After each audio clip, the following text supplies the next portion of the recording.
गुरु प्यारी साध संगत जी, राधा स्वामी जी। संगत जी, हम आपके अपने चैनल गुरु बंदगी में आपका स्वागत करते हैं। संगत जी, आज का सत्संग भवानी साहब का फरमाया हुआ सत्संग है। जपजी साहब पौड़ी 1 के ऊपर, पौड़ी पहली के ऊपर उन्होंने फरमाया है। बहुत ही अच्छे तरीके से उन्होंने खोल कर हमें समझाया है। आइए बड़े प्यार से इस सत्संग को सुनते हैं और लाभ उठाते हैं जी। संगत जी, सत्संग शुरू करने से पहले आपसे बेनती है, अगर आपने अभी तक हमारे चैनल को सब्सक्राइब नहीं किया है तो चैनल को सब्सक्राइब जरूर कर लें, ताकि हम जब भी कोई बेशकीमती सत्संग डालें वो आप तक पहुंच सके। सो आइए बड़े प्यार से इस सत्संग को अब सुनते हैं जी। आज का सत्संग जपजी महात्म और मूल मंत्र, तारीख 27 नवंबर 1984। बाणी जपजी साहेब। एको सतनाम कर्ता पुरख निर्भव निर्वैर अकाल मूरत अजूनी सैभव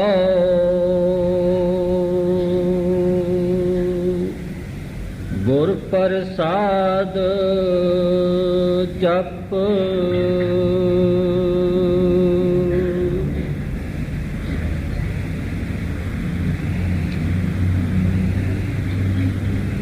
यह बानी पहली पातशाही की बानी श्री गुरु ग्रंथ साहिब से है। जप साहब कोई निराली बानी नहीं है, यह श्री गुरु ग्रंथ साहिब का अंग है। जैसे आनंद साहिब है, जैसे सुखमनी है, ऐसे ही यह बानी भी श्री गुरु ग्रंथ साहिब का अंग है। पहले मैं श्री गुरु ग्रंथ साहिब के लिए कुछ अर्ज करूंगा। पांचवी पातशाही ने, पहली पातशाही श्री गुरु नानक साहब, दूजी पातशाही, तीजी पातशाही, चौथी पातशाही और आप खुद और 9वीं पातशाही, इनकी बाणी इकट्ठी की। और उस वक्त में हिंदुस्तान में जो महात्मा संत दरवेश थे, चाहे हिंदू थे, चाहे मुसलमान थे, चाहे चमार थे, चाहे कोई भी थे, उनकी बाणी भी साथ में ले ली। और बड़ी मेहनत के बाद उन्होंने ग्रंथ साहिब को कंपाइल किया, यानी जिसको आज हम ग्रंथ साहिब कहते हैं, वो मुख्य मेहनत श्री गुरु अर्जन साहिब जी महाराज की थी। ये लिखा हुआ है पंजाबी में, जिसको सिंधी में गुरमुखी कहते हैं। 1430 इसमें सुफा है। जो भी कोई ग्रंथ साहिब छपाएगा या लेगा, उसका पेज टू पेज एक जैसा ही होगा। अगर 50 पेज पर बाणी कोई लफ्ज शुरू होता है तो सब जितने ग्रंथ साहिब हैं उसमें 50 पेज पर ऐसे ही शुरू होगा। तो ये बाणी बहुत अनमोल बाणी है। जप जी के लिए गुरु अर्जन साहब जी महाराज ने इसको आगे क्यों डाला? गुरु नानक साहब जी ने अपने जीवन के आखिरी दिनों में जप साहब की बाणी फरमाई, लेकिन गुरु अर्जन साहब जी ने जब इनको पढ़ा तब उनको बहुत ऊंच और उत्तम समझा और इसको ग्रंथ साहिब में पहले पहले रख दिया। उसको अलग करवाया जाता है, फिर उसको जप जी भी बोलते हैं, जप्पू जी भी बोलते हैं, जप साहिब भी बोलते हैं, निशान साहिब भी बोलते हैं, कई नमूने से इसको बोला जाता है। अब बात यह है कि गुरु नानक साहब की वाणी ज्यादा से ज्यादा गुरु अर्जन साहब की है और थोड़े से थोड़ी दूसरी पातशाही श्री गुरु अंगद साहब की वाणी है ग्रंथ साहब में। और गुरु नानक साहब के 974 974 शब्द है और श्लोक है और पौड़ियां हैं। बाकी मैं ज्यादा ये नहीं आपको अर्ज करूंगा। हालांकि गुरु नानक साहब पढ़े हुए नहीं थे, लिखे पढ़े नहीं थे। आपको याद है कि जब उनके पास उनको पढ़ाने की कोशिश की गई थी तो मुल्ला और पंडित दोनों शर्म खा के चले गए थे, तो वो पढ़े नहीं। लेकिन जो कुछ उन्होंने लिखा है उसको देख के और पढ़ के अक्ल हैरान होती है और इल्म शर्मिंदा होता है। कारण इसका क्यों? इस वास्ते के सतपुरुष ने, वाहगुरु अकाल पुरख ने, हरि ने, गोविंद ने ये वाणी गुरु नानक साहब के मुखारबंद से कहलाई है। आप फरमाते हैं, ज्यों बुलावे त्यों नानक दास बोले। माना यह है कि जैसे मुझे बुलाया जाता है कि ऐसे कहो, ऐसे ही मैं कहता हूं। अब ये नाम क्यों रखा गया है? जप जी इसके ऊपर नाम क्यों रखा गया है? ये जो जप लफ्ज है रूहानियत में, माना अध्यात्मक जितने भी ग्रंथ हैं इनमें ये जप लफ्ज बिल्कुल ही उत्तम में उत्तम महत्वपूर्वक लफ्ज है छोटा सा लफ्ज, मगर आदमी अगर इसको समझे और इसका रटन करे तो हरि रूप हो जाएगा। अब जप माना रिपीट करना, सिमरन करना, किसको हृदय में धारना, फिर कहना, रिपीट करना, उच्चारण करना वगैरह। ये जो जप लफ्ज है, अगर कोई आदमी प्यार और प्रेम से कोई लफ्ज या कोई मंत्र उसका जप करे और अगर वो प्यार और प्रेम और श्रद्धा से जप करेगा तो आपने आप खो जाएगा। यानी जप करने वाला अगर प्यार प्रेम श्रद्धा से एकाग्रता से जप करेगा तो जिस चीज का जप करेगा, जिस विषय का जप करेगा, जिस मनुष्य के नाम का जप करेगा, जिस मंत्र का जप करेगा, अपना आप उसका भूल जाएगा, विस्मरण हो जाएगा और जिसका जप करेगा ऐसा रूप हो जाएगा और उसको अपना कोई पता नहीं, उसकी हस्ती, he will lose his identity, he will be oblivious, unaware of the change, transform हो जाता है। अगर सिख अपने गुरु के बख्शे हुए नाम का जप करता है तो उसका रूप हो जाएगा। इस वास्ते ही इसको जप साहिब कहा जाता है। मगर एक बात विचारने के लायक है कि हमको जप साहिब में गुरु नानक साहब जी महाराज ने कई मुश्किल सवालें जो दुनिया के सामने हैं उनका उन्होंने जवाब दिया है बहुत सुंदर तरीके से। पहला ये कि परमात्मा है, अगर है तो कैसा है, किस जैसा है और कैसा है, और कैसे हम उसको समझ पाएं। इंसान के जिंदगी का कोई मकसद है क्या, या है ही नहीं? अगर है तो क्या? अपने अक्ल से और दिमाग से इंसान परमात्मा को हासिल कर सकता है क्या? अगर नहीं तो क्यों?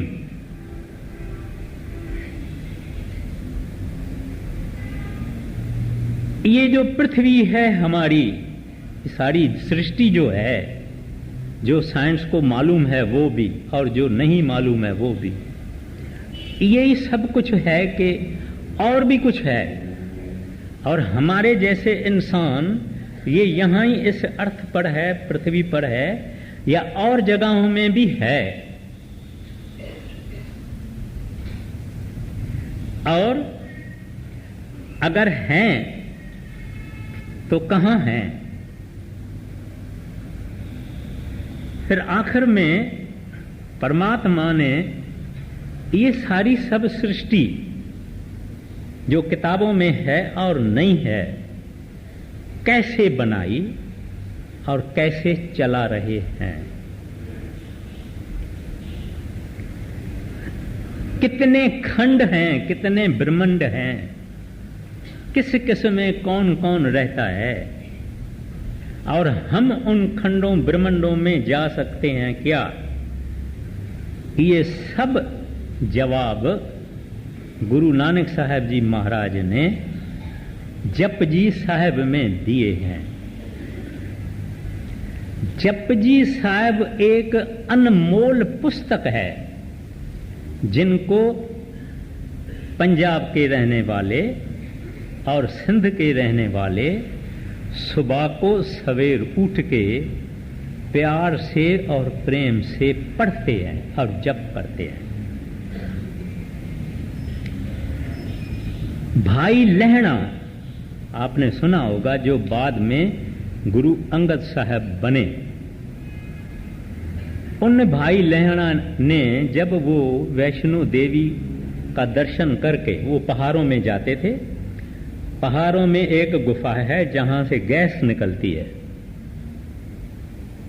और वो उसको ऑक्सीजन लगने से वो जल जाती है, और लोग वहां वैष्णो देवी का समझते हैं कि हाजिरी है, तो वहां मेला भी लगता है, लोग देखने को भी जाते हैं, लोग दर्शन करने को भी जाते हैं, और उसको बहुत पवित्र जगह मानी जाती है। तो वहां चौधरी लहणा हर बरस को उस ज्योति का, देवी का दर्शन करने के लिए जाता था। एक दफे एक प्रेमी सिख जप साहब पढ़ रहा था। उस प्रेमी सिख का नाम था भाई जोध। तो बैठ गए और बड़े प्रेम से जप साहब सुनने लगे। तो उसको कहते हैं, भाई ये आप किसकी बानी पढ़ते हो? बोले क्यों? बोलते मुझे बहुत मधुर लगती है, मुझे बहुत प्यारी लगती है। बताओ किसकी बानी है ये? कहते हैं ये गुरु नानक साहब जी महाराज की बानी है, जो मेरे सतगुर हैं।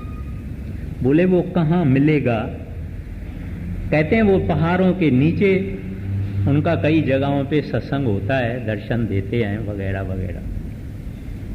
तो उन्होंने सोचा कि दूसरे बरस जब मैं वैष्णो देवी का दर्शन करके नीचे उतरूंगा पहाड़ों से, तो मैं उनका भी दर्शन करूंगा। लेकिन वो गुरु नानक साहब का अक्षर सुन के और वाणी सुन के, नाम सुन के वो मोहित हो गया। यानी कि वाणी से ही उस पे मोहित हो गया। जब नीचे उतरा तो एक जगह पे कई आदमी बैठे हुए थे और एक महात्मा सफेद दाढ़ी वाले वो सत्संग फरमा रहे थे। लोगों से पूछा, भाई ये कौन है? बोला, ये श्री गुरु नानक साहब है।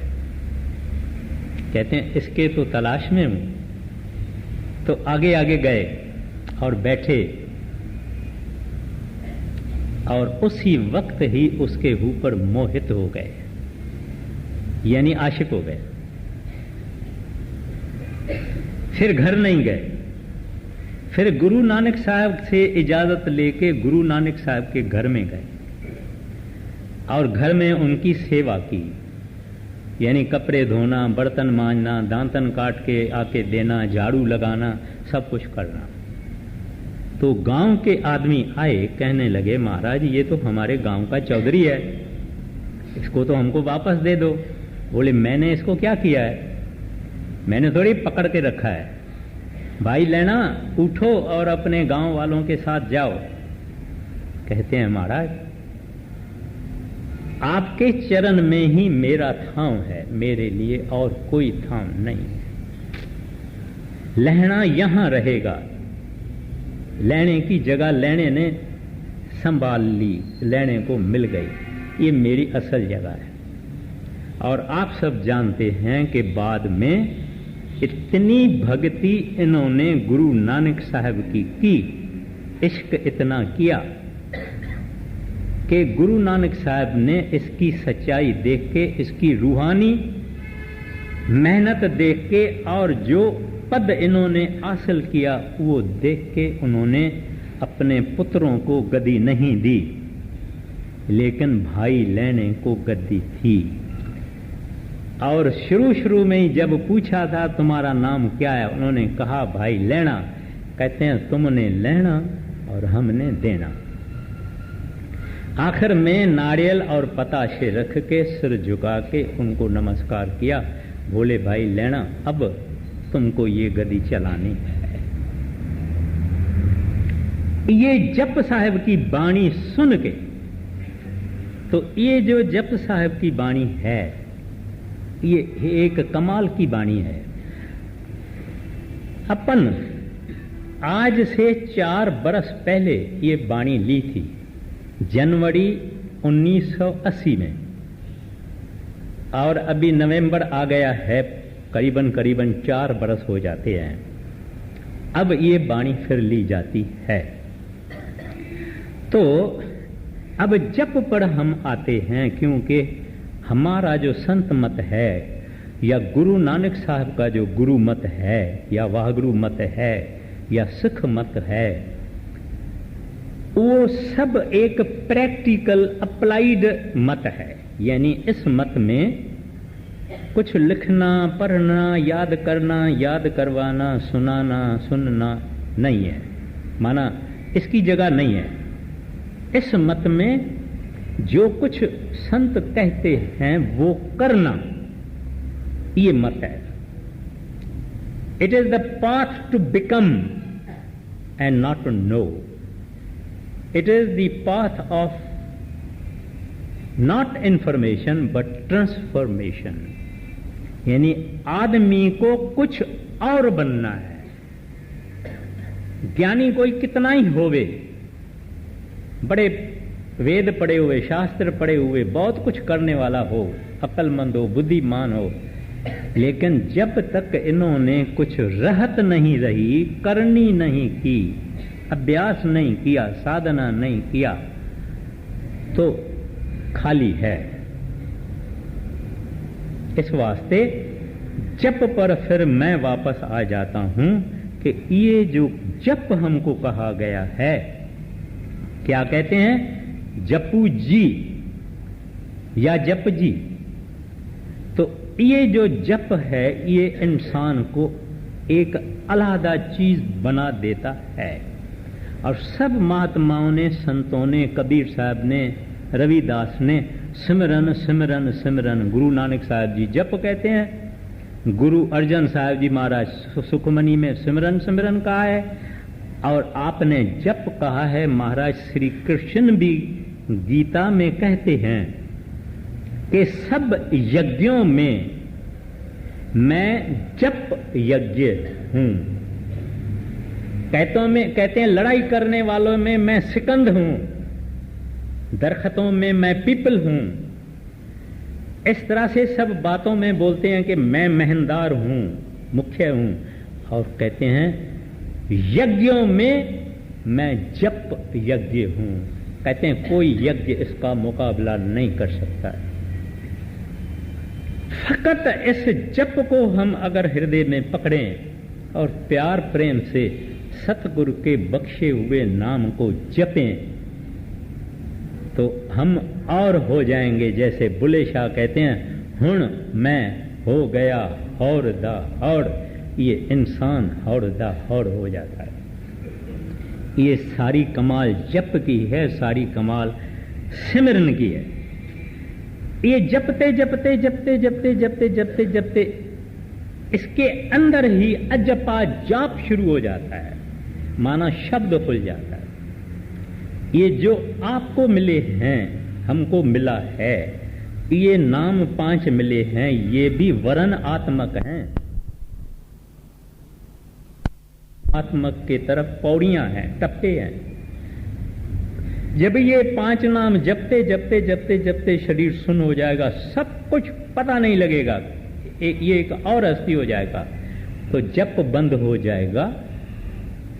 इसके अंदर में अजपा जाप यानी नाम यानी शब्द यानी वाणी खुल जाएगी, फिर ये उसमें लवलीन हो जाएगा। इस वास्ते इसका नाम जप। अब गुरु नानक साहब जी महाराज से सिद्धों ने पूछा था। ये सिद्धों के बारे में कुछ लोग कहते हैं कि सिद्ध थे ही नहीं, कुछ सिख थे या जिज्ञासु थे जिन्होंने सवाल किए हैं, लेकिन ज्यादा लिखने वाले कहते हैं कि सिद्ध थे। अभी सुमेर पर्वत जो है वो जो कोई जाग्राफी में सारी दुनिया में कहीं नहीं है, मगर हमारे हिंदुओं के पुस्तकों में है, शास्त्रों में है। और जप साहब में भी सुमेर पर्वत का जिक्र आया है। मेरा ख्याल है कि वो कर्म खंड में या वगैरह, वो खंड भी है अंदर, उसकी बात अलग है। तो वहां सिद्ध रहते थे। सिद्ध वो हस्तियां हैं जो न आकाश में न पाताल में न धरती पर हैं, बीच बीच में बड़े पहाड़ों की चोटियों पर रहती है, जो भी है तो मिथोलॉजिकल। वहां गुरु नानक साहब और भाई मर्दाना जाके पहुंचे तो सिद्धों ने कहा, महाराज हमारे पास तो योग बल है, हम योग बल से यहां पहुंचते हैं और जाते हैं, उड़ जाते हैं, आप पांव से यहां कैसे पहुंचे? बोले कि हमारा वाहगुरु अकाल पुरख हमको इधर लेके आया। तो उन्होंने पूछा, ये वाहगुरु अकाल पुरख कौन होता है? हमने तो नहीं सुना है। बोले कि वही परमात्मा है, वही हरि है, वही गोविंद है, वही सबका साहिब है, वही सारे सब कुछ उसका मालिक है। बोले अच्छा, फिर वो है कैसा? कैसा है वो आप हमको जिक्र तो बताओ। आप जिसको कहते हैं कि सबका मालिक है, वो बताओ तो है कैसा? तो वहां आ जाती है जप साहब। अब जैसे इन्होंने पढ़ा, कहते हैं एको, आप जो ऊपर देखते हैं ना एको ओंकार, वो है एको। सत्संगी तो जानते हैं कि जो ओम है वो दूसरी मंजिल है, जो सतनाम है वो 5वीं मंजिल है। तो गुरु नानक साहब की दूसरी मंजिल नहीं, गुरु नानक साहब की तो 5वीं मंजिल है। तो ये जो लफ्ज है वो एको,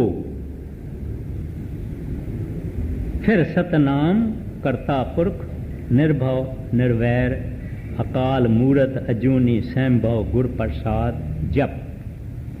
अब वो एको, जब उन्होंने एको कहा, उस जमाने में गुरु नानक साहब के जमाने में 16वीं सदी में बहुत ही पंजाब में योगी जोगी जादू मंत्र वाले तंत्र वाले बहुत कुछ थे। लोगों को डराते थे, पैसे ले लेते थे, पूजाएं पष्टाएं करवाते थे और हवन यज्ञ वगैरह करवाते थे, बहुत कुछ करवाते थे।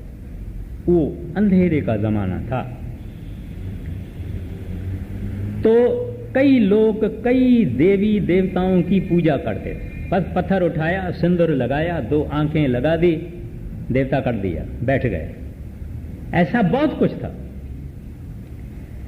तो गुरु नानक साहब ने एक बात स्पष्ट कर दी, साफ कर दी कि हमारा फकत एक है,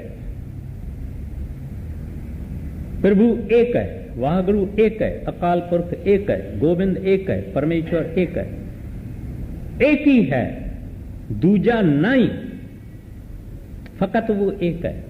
हमको तो वो सेठ चाहिए, उसके जो नीचे हैं उनसे हमारा कोई ताल्लुक है नहीं।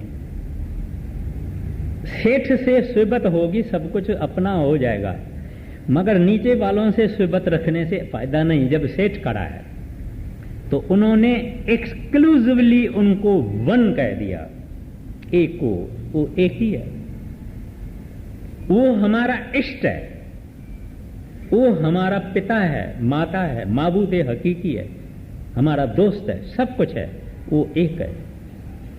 दूसरे को जानते नहीं, ना गुरु मत वाले ना संत मत वाले, बात एक ही है। दूसरे को नहीं जानते, भाई हमारा तो एक है। उसका नाम क्या है? सत्य। कहते हैं वो आज है, इससे पहले भी था, इसके बाद भी होगा। सत्य का माना ये नहीं है कि सच बोलना या सच सुनाना। सत्य माना द ट्रुथ, हक जिसको मुसलमान कहते हैं, जो अजर है, अमर है, अटर है, एवर लास्टिंग है, लाफना है, वो सत्य है। जब भी आगे दुनिया नहीं थी तो भी था, प्रलय होगी तभी होगा, प्रलय के बाद भी होगा, प्रलय से पहले भी होगा, हर वक्त होगा, है और रहेगा और था। इसका नाम सत्य। हमारी दुनिया में हम जो देखते हैं, हम जो कान से सुनते हैं, हम जो पढ़ते हैं, इसमें सत्य कुछ नहीं है, सब झूठ है, तब्दील में आता है। आज है कल नहीं होगा, आज जवानी है कल बुढ़ापा है, आज मुंह का रंग लाल है कल मुंह का रंग पीला हो जाएगा। इस तरह से हम यहाँ बैठे हुए हैं, पता नहीं 1000 बरस पहले यहाँ क्या था, पता नहीं 1000 के बाद यहाँ क्या होगा। सब बदलता जाएगा, नाश होता जाएगा, फिरता जाएगा, तब्दील आती जाएगी। अपने ही आप को हम देखते हैं, कोई टाइम था बाल काले थे, फिर सफ़ेद हो गए, फिर आंखों में चश्मा लगाना पड़ा, फिर ये करना पड़ा, फिर वो करना पड़ा। तब्दीली आती रहती है, आती रहती है, आती रहती है। तो जो तब्दील में है वो सत्य नहीं, जो एक रूप है, एक राज है, एक रस है, वो सत्य है। वो परमात्मा हरि वाहगुरु अकाल पुरख रब है, उसको कोई नाम दे दो। कहते हैं वो जो एको है उसका नाम सत्य है। और कहते हैं कर्ता, जो कुछ बनाया है, सृष्टि बनाई है, ये उन्होंने बनाई है, दूसरों ने नहीं बनाई। वो जो दूसरे हैं उनको भी इन्होंने बनाया। जितने देवी देवताएं वगैरह हैं उनको भी उसने बनाया, गोविंद ने बनाया, परमेश्वर ने बनाया, वागुरु ने बनाया। कहते हैं वो इस वास्ते करता है, करने वाला है। फिर कहते हैं पुरख। यानी वो स्त्री नहीं है, वो ही एक पुरुष है। बाकी सारी दुनिया जो है इसमें जितनी रूहें हैं ये स्त्रियां हैं। वो एक हमारा पति है। फिर कहते हैं नर भाव, कहते हैं किसी से डरता नहीं, किसी से नहीं डरता, बाकी सब डरते हैं। फिर कहते हैं निर्वैर, कहते हैं किसी से वैर नहीं रखता। जो चोर है, जो खूनी है, जो अत्याचारी है, उनको भी खाना मिलता है, उनको भी पानी देता है, उसको भी सब कुछ देता है। ये नहीं कि उससे वैर रखता है, उसको नहीं देता, नहीं। हजरत मूसा का जिक्र है कि हजरत मूसा को मालिक ने कुछ दिनों के लिए ताकत दे दी। हजरत मूसा ने, एक आदमी था बड़ा पापी पतत गुनहगार था, उसकी रोटी छीन ली, उसका सब कुछ छीन लिया, उसको बंद कर दिया, उसका पानी बंद कर दिया, सब बंद कर दिया। और आके मालिक को बताया कि मैंने उस फलाने पापी को ऐसा किया है। तो उनको बोले हजरत मैंने तुमको ऐसा थोड़े ही कहा था कि किसी को पानी नहीं देना, खाना नहीं देना, रोटी छीन लेना। नहीं नहीं नहीं नहीं, बड़ा गुनाह किया है तुमने, जाओ उसको सब कुछ दो, वो भी मेरा है, वो भी मेरा ही है। इस वास्ते उसका किसी से वैर नहीं है, बिल्कुल नहीं। आप संतों को, जो संत जो उसके दास कहलाते हैं, है तो राम रूप हरि रूप, उनको भी आप गालियां दो, कुछ नहीं कहेंगे। जो कुछ करना है करो, वो अपना धीरज नहीं छोड़ते, क्योंकि उनके अंदर नाम है, उनके अंदर शब्द है। उनकी निंदा करो, कुछ नहीं कहेंगे। तो इस वास्ते ही, क्योंकि वो भी निर्वैर है। बड़े महाराज जी फरमाया करते थे, अगर सच्चा संत होवे, आप छुड़ा लेके उसकी गर्दन पे रखो, आपको श्राप नहीं देगा, नहीं देगा, बिल्कुल नहीं, क्योंकि वे वैर रखते नहीं। वो सब एक के अंदर मालिक का नूर देखते हैं, मालिक का रूप देखते हैं कि इसके अंदर। नहीं तो हमारे जैसे पापियों को नाम मिलेगा? बिल्कुल नहीं। कोई नहीं समझे कि हमारे दान हैं, पुण्य हैं, इस वास्ते नाम मिला है, इस वास्ते नाम मिला है। ये ऐसी कोई बात नहीं। ये तो उनकी रहमत है, उनकी कृपा है, जिसके कारण मिला है। अगर हमारे अवगुण देखे तो एक भी लायक नहीं निकलेगा। लायक अगर है तो वो आप एक है, बाकी कोई लायक नहीं है। कोई मन में ये अहंकार लागे ही नहीं। फिर कहते हैं अकाल। हम जब कहते हैं ये 65 बरस का है, ये 30 बरस का है, ये 40 बरस का है, ये 20 बरस का है, जब 20 बरस का है तो हम कहते हैं ये जवान है। 50-60 बरस तक तो बेचारा चल जाएगा, मगर जब हम बोलते हैं ये 70 बरस का है तो हम बोलेंगे ये 5-10 बरस और चलेगा और क्या करेगा। तो माना हम वक्त के अंदर हैं, वो वक्त से बियॉन्ड है, माना वक्त उसको कुछ नहीं करता। द्वापर, त्रेता, कलयुग, सतयुग, ऐसे हजारों लाखों चौकड़ी युग बन गए, हो गए, फिर आएंगे, प्रलय होगी, महाप्रलय होगी, सब कुछ को खत्म होगा, लेकिन वो रहेगा। इस वास्ते अकाल है। अकाल यानी बियॉन्ड टाइम। उसको आप नहीं कह सकते हैं कि आप 1,00,000 बरस के हो, 100 बरस के हो, 50 बरस के हो, बिल्कुल नहीं। इस वास्ते अकाल माना beyond time and beyond space. अब अपने को अगर कोई कहता है सत श्री अकाल, बड़ा सुंदर सैल्यूटेशन है। सत्य माना जो सदा होवे, अकाल माना जो सदा होवे, इसकी माना परमात्मा हरि गोविंद। हम उसको सत श्री अकाल ही कहें तो क्या है। लफ्जों में फांसना ज्ञानी का काम नहीं, अक्षरों में फांसना बुद्धिमान का काम नहीं। जो राधा स्वामी का मतलब है वही अकाल पुरख का मतलब है। सत श्री अकाल का भी वही मतलब है, खाली अक्षर जुदा जुदा हैं। तो वो प्रभु वह गुरु बियॉन्ड टाइम है और बियॉन्ड स्पेस है। फिर कहते हैं अजूनी, ना उन्होंने मां के पेट से जन्म लिया है या किसी और तरह से पैदा हुए हैं, नहीं, ना वो मरता है ना वो जमता है, यानी जूनी में वो आता नहीं। हम सब जूनियों में आते रहे हैं, वो नहीं आता। फिर उसको क्लियर करने के लिए कहते सैं भाव,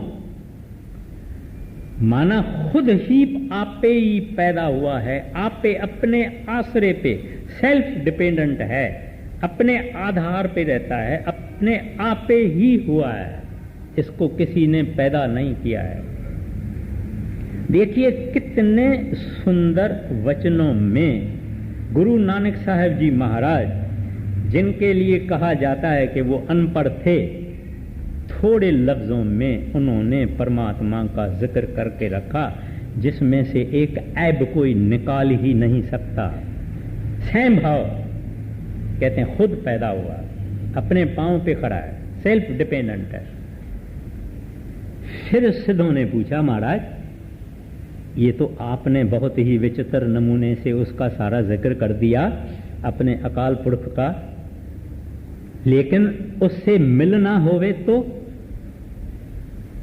उसको देखना होवे तो, उसे मुलाकात करनी होवे तो? बोले हां हो सकती है, मिल सकते हैं। कैसे? गुरु प्रसाद कहते हैं अगर आपको कोई कामल गुरु मिल जावे, गुरु माना रोशनी दिखाने वाला, अंधेरे में रोशनी दिखाने वाला है संस्कृत में गुरु। मगर असल में गुरु क्या है? परमात्मा से जब एक धारा शब्द की प्रकट हुई, जिसने सारी रचना की, वो धारा गुरु है। कोई आदमी भली राधा स्वामी नहीं होवे, लेकिन परमात्मा का भक्त होवे, परमात्मा को प्यार करता होवे और जपता होवे, अंदर जाएगा तो वो धारा में जो गुरु है इनको दिखाई देगा, जो वक्त का गुरु होगा। अमृतसर में एक सरदार साहब थे, महाराज जी से नाम नहीं लिया था, उसका पुत्र उसने नाम लिया था, बड़ा पुत्र था, उसने नाम लिया था, खुद ने नहीं लिया था। और अपने पुत्र को कहता था, अरे तूने अपना सतगुरु छोड़ के एक बंदे को, एक इंसान को तुमने सतगुरु किया है, शर्म आनी चाहिए तुमको। तो वो बेचारा कुछ कहता नहीं था, क्योंकि वो बुजुर्ग था, पिता था, उस वास्ते कुछ कहता नहीं था। अब वो जो था सरदार साहब, वो भी बड़ा प्रेमी था, वो भी एक जाप करता था। याद रखना, जप को जिसने पकड़ा उसका काम हो गया, जिसने जप से शौक रखा उसका काम हो गया। इस वास्ते जप जप जप जप जप, इसको भूलना नहीं। तो ये जो सरदार साहब था ये जप करता था, मगर किसका जप करता था? सतनाम वागुरु, सतनाम वागुरु, सतनाम वागुरु, सतनाम वागुरु, सतनाम वागुरु, सतनाम वागुरु का जप करता था। और एक दिन इसका सिमटाव हो गया। सिमटाव माना शरीर सुन्न हो गया, गोडे वोडे सुन्न हो गए, सब कुछ सुन्न हो गया, रूह बाहर निकल गई। जब देखा तो वहां बड़े महाराज जी सोटी लेके और वाच पहनी हुई है, सफेद पगड़ी है, सफेद दाढ़ा है, खड़े। कहता है ये तो जसवंत का गुरु है, माना उसके लड़के का। बोले ये तो जसवंत का गुरु है। और एक दफा उसने देखा था, एक दफा। बोलता है अभी तो गुरु सच्चा यही है, क्योंकि अगर कोई दूसरा होता तो वो भी आ जाता था। जब ये आ गया है और भी कोई होता था तो आ जाता था, मैं उसको देख लेता था। अभी तो यही है गुरु सच्चा। अब मुझे पता लग गया। जब भजन से उठा, जसवंत को बुलाए, कहते हैं जसवंत डेढ़े चलना है। कहते हैं क्यों पिताजी आप हंसी करते हैं, मखौल क्यों करते हैं? कहते हैं मखौल नहीं करता। कहते हैं एक अनोखी चीज पाई है मैंने। कहते हैं पिताजी दसो ना। कहते हैं अभी नहीं, मुझे डेरे ले चलो। डेरे ले गए, पुत्र भी बाप भी महाराज जी के पास गए। ये महाराज जी के चरणों में गिर पड़े सरदार साहब और कहते हैं मुझे माफ करना। कहते क्या, क्यों आपको माफ करूं? कहते हैं मैंने खूब आपकी निंदा की है। कहते हैं ठीक है, मुझे तो कुछ नहीं हुआ है, तुम्हारी निंदा करने से मुझे तो कुछ नहीं हुआ है, तू आ गया ना, बस इतना ही काफी है। फिर सारी बात बता दी कि हजूर ऐसे ऐसे मैंने अंदर आपको देखा और वगैरह वगैरह। तो अपना मतलब उस बात से है कि ये जप, हालांकि उसने पूरे गुरु से नाम नहीं दिया, और ये इंसान यहां तक तो बगैर गुरु के आ सकता है, अगर अंदर गया तो नहीं जा सकता है।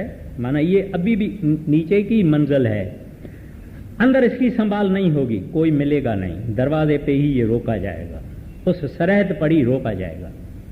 इतना तो सिमटा पत्थर पत्थर पत्थर पत्थर पत्थर पत्थर करने से भी हो जाता है। तो ये है गुर प्रसाद। अभी प्रसाद क्या चीज है? कहते हैं पहले तो ऐसा गुरु मिले, ऐसा गुरु, पूर्ण गुरु जो उस शब्द धारा में से आया होवे, हुक्म लेके आया होवे। कहे कबीर हम धुर के भेदी, लाए हुक्म हजूरी। कहते हैं हम तो धुर के भेदी है, हजूरी यानी सतपुरुष का, हजूर का हम हुक्म लाए हैं तुमको इस दुनिया से ले जाने के लिए। ऐसा गुरु मिले, गुरु नानक साहब जैसा, कबीर साहब जैसा, सच्चे सच्चे महात्मा। दुनिया में ऐसा कभी नहीं होता है कि संत है ही नहीं, जरूर होते हैं, एक तो जरूर होता है, नहीं तो 4-5 कितने भी हो सकते हैं। तो वाणी इस वास्ते कहती है, रामायण कहता है संत न होते जगत में, जल मरता संसार। तो ऐसा गुरु मिल जावे, कहते हैं वो तुमको एक प्रसाद देगा। कौन सा? बताशे का, मिश्री का? नहीं नहीं, कोई नारियल, कोई सेब, ना ना, बिल्कुल ना। जो मुक्त है वो प्रसाद भी ऐसा देगा कि लेने वाला मुक्त हो जाए। जो जंजीरों से बांधा हुआ नहीं है वो चाहता है कि दूसरे भी जंजीरों से नहीं बांधे जाए। जो खुद आजाद है वो दूसरों को भी आजाद करना चाहता है। और ऐसी हस्ती संत सतगुरु होते हैं, वो ऐसा प्रसाद देते हैं कि इंसान हमेशा के लिए मुक्त हो जाए, जन्म मरण के चक्कर से, जंजीरों से वो मुक्त हो जाए। ऐसा वो प्रसाद देते हैं। अभी प्रसाद की क्या माना? बख्शिश, दया, वो मेहर, दृष्टि कर्म की, कर्म यानी ग्रेस, एक ग्लांस ऑफ ग्रेस। नानक नदरी नदर निहाल, कहते हैं वो उनका प्रसाद होता है। मिश्री और लड्डू और ये प्रसाद नहीं होता है, ये उनका प्रसाद है। कहते हैं ये मेरे सामने आया है, अभी तक ये कैदी रहेगा काल का। देखिए जब वो शिकारी शिकार करने को जाता है ना, छोटा छोटा शिकार करके खुश नहीं होता है, बड़ा शिकार करके शेर का, चीते का खुश होता है। ऐसे ये जो संत जन हैं ये हमारे जैसे महापापी गुनहगारों को शिकार करते हैं और शिकार करके ही वो प्रसाद दे देते हैं। कहते हैं जाओ मुक्त है, मुक्ता सेवे मुक्ता होवे, वो मुक्त का करने वाला प्रसाद दे देते हैं। अब कहते हैं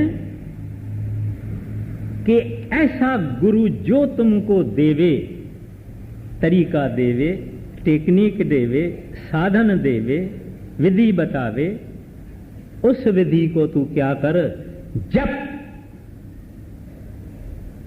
दिन रात दिन रात दिन रात दिन रात दिन रात। हमारे पास भी ऐसे प्रेमी हैं, ऐसे प्रेमी हैं जो कि खूब जपते हैं, खूब सिमरन करते हैं, ऐसे प्रेमी हैं, मगर आपको वो नहीं बताएंगे। जितना जितना ये जप करेगा, सिमरन करेगा, इतना इतना ये खामोश रहता है। इसको मालूम है, दुनिया को बताने से कुछ नहीं होगा, घाटा होगा, नुकसान होगा, फायदा नहीं होगा। क्या करेगी दुनिया? हाँ, तुम्हारा तो सारा दिन चलता है, रात भी चलता है, दिल भी चलता है, आपे ही चलता है। अरे भाई, तुमने तो बहुत कुछ कर्म किए होंगे अच्छे। ऐसे आदमी सत्यानाश कर देते हैं। कोई अंदर की बात किसी को बताना नहीं चाहिए, अपने पास रखना चाहिए। जितनी रखेंगे इतनी बख्शिश ज्यादा मिलेगी। जितनी वो वर्दीनेस देखेगा सतपुरुष प्रभु वागड़ू, जितनी वर्दीनेस देखेंगे, लायकी देखेंगे, इतना इतना वो हमको ज्यादा देंगे। इस वास्ते जप से दोस्ती, सिमरन से दोस्ती। और थोड़ा 10 मिनट है ना, खाने में खाना टेबल पर लगाएंगे ना, अभी 10 मिनट है ना, बोलते हैं ना चावल पूरा नहीं पका है, चलो 10 मिनट भजन सिमरन करो। चलो सैर करते हैं ना, करो सिमरन करो। अरे भाई, सीढ़ी चढ़ रहे हो, उसमें क्या काम करना है? सीढ़ी चढ़ते चढ़ते सिमरन करो। रोटी खाते हो, बकवास मत करो, चबाते चबाते चबाते सिमरन करो। मतलब ये आदत आहिस्ता आहिस्ता आहिस्ता हो जाएगी। हमारा शौक और उनकी दया, एक दिन ऐसा आएगा कि सिमरन आपे ही चल पड़ता है। अब टाइम हो गया। एक बात खास कहनी है, वो ये है, इस मूल मंत्र का एक कड़ी और है। आद सच जुगाद सच है भी सच, नानक होसी भी सच। हमको इस सारी दुनिया में ऐसी कोई नजर में चीज आती है जो चीज नाशवान न हो। आदमी मर जाते हैं, जानवर मर जाते हैं, ढोड़ मर जाते हैं, पंछी मर जाते हैं, लोहा रखे रखे जंग खा जाता है, कपड़ा रखे रखे खत्म हो जाता है, दरवाजे ये जितने मकान है आप छोड़ दे और रिपेयर नहीं करो, आहिस्ता आहिस्ता आहिस्ता टूट फूट के सब खत्म हो जाता है। यहां तक के सोने को भी एक किस्म की जंग लगती है। आप छोड़ दे, 100 बरस का सोना होवे जमीन पे पड़ा होवे, उसको भी अपने नमूने की खास केमिकल जंग लग जाती है। तो कोई चीज इस दुनिया के अंदर सच नहीं है, एक ही चीज है वो। गुरु नानक साहब जी महाराज कहते हैं, मेरे नजर में वो चीज आई है, वो चीज है वाह गुरु अकाल पुरख, जो आद सच है, जुगाद सच है भी सच है, बाकी सब नाश होता है और फना होता है। तो वहां सिद्ध पूछते हैं गुरु नानक साहब से, महाराज फिर वो जो आप वाह गुरु अकाल पुरख बोलते हैं, जो आद सच जुगाद सच है भी सच हो भी सी सच है, वो कैसे मिलेगा?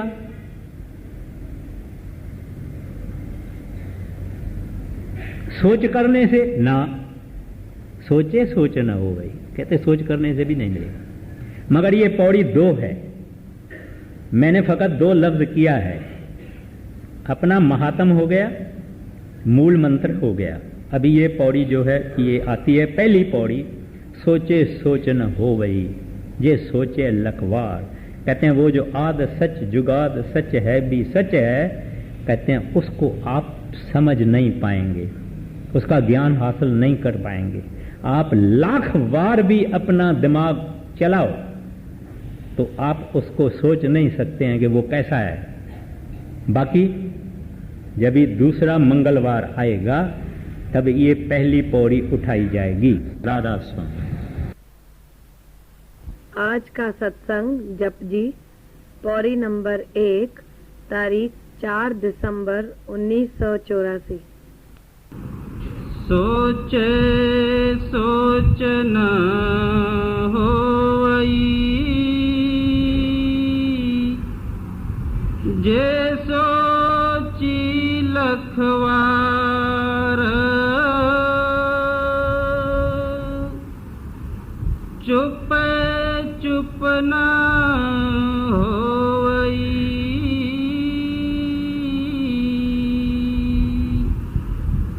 जे लाए रहा लिवता